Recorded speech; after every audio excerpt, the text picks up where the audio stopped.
how we do in life is based on how clever we are, how knowledgeable we are, and based on learned facts, we create our lives. But in reality, how we really create our lives has more to do with our emotions. And the emotional intelligence is all I'm talking about in my videos. The way human perceive the world is unique illusion. A human being has this inner understanding that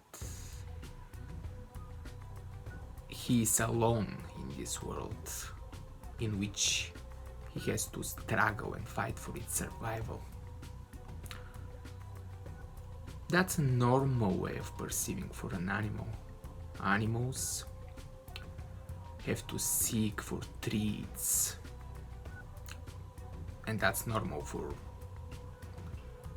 the survival of the species, for the physical survival of the species. We're animals, we're mammals, but we're different animals.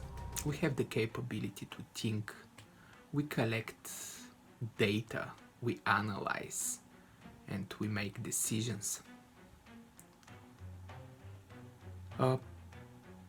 That way of perceiving the world through data and through analysis twists the world which we perceive. Basically, we don't perceive the world, we judge. First, we have a whole virtual image of ourselves based on that collected data. Some people call it ego, some people call it virtual image. But this perception of ourselves is totally different than the perceptions the animals have of themselves. This perception is based on ideas which we have about ourselves. That we are professionals, that we have to be respected, that we have to be perceived as worthy in the eyes of the society. So we can get that inner feeling that we matter, that our existence matter. We don't realize in reality that we don't need to prove anything, that we exist, that we're there. But it's a perception.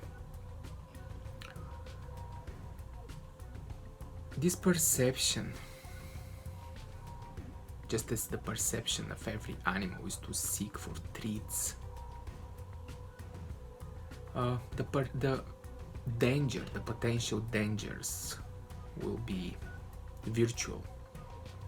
They don't threaten our physical survival, just the survival of our mental image, but we will react in the same animalistic way in which every animal reacts in order to protect the sense of self. In our case, the ideas that we have about ourselves. It is a dangerous way of perceiving.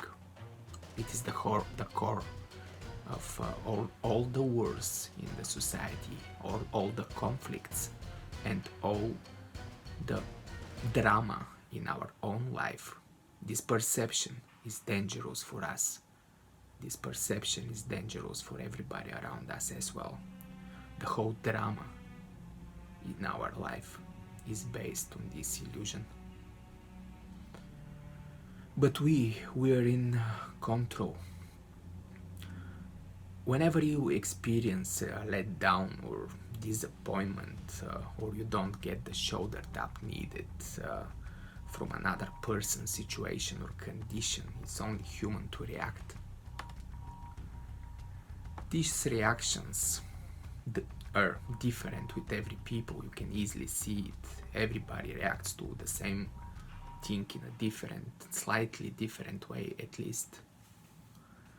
These reactions are habits. Usually these habits come from the early childhood.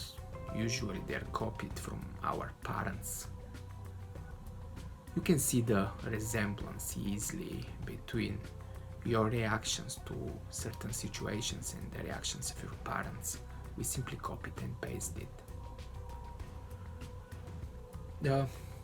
This is why if you are raised in an environment where you've learned from very little that money is hard to get or money is evil, it's going to be really hard in the future for you to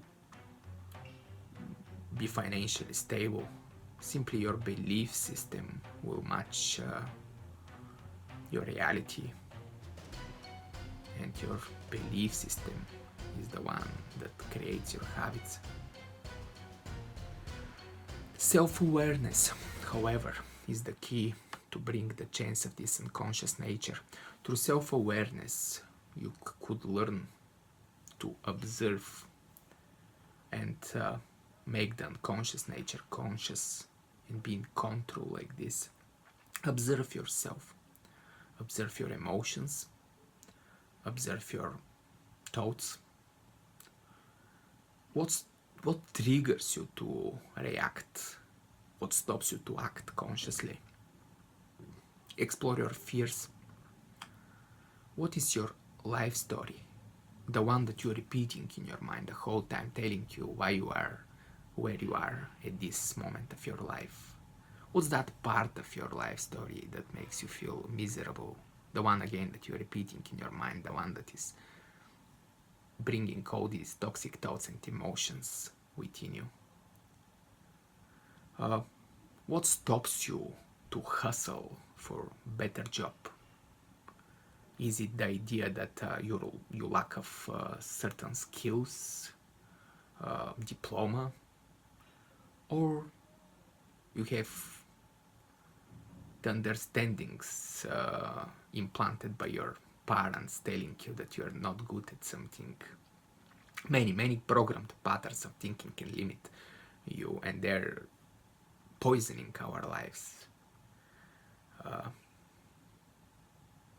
They're part of our current self-image. And these reactions, which these beliefs create, are keeping us where we are in life without away from the personal growth.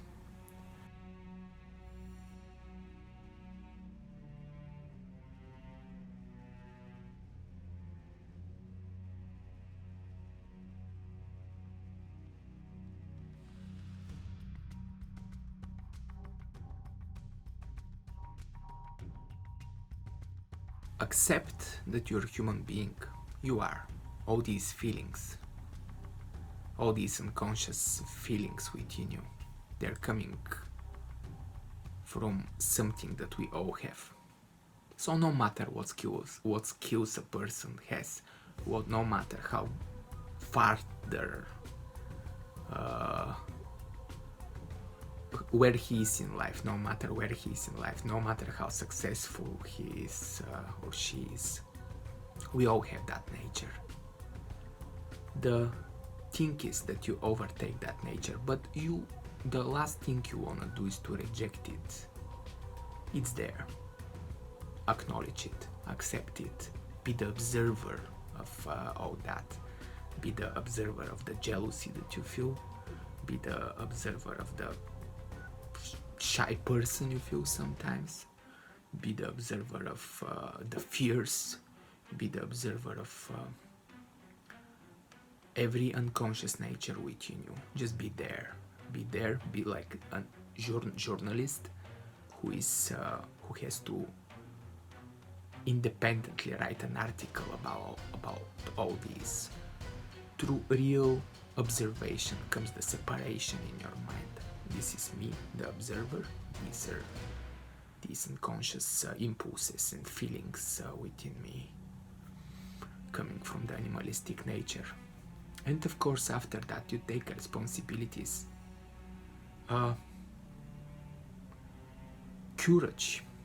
Courage is a real spiritual power that can help you grow in life. Some people have all these identities and they protect these identities and they feel pride about that. They feel that sense of pride like something strong. Pride is weakness. Courage is a real spiritual power. Pride will make you suffer. Courage to go against your own feelings, own fears, and own limited understandings will get you farther in life.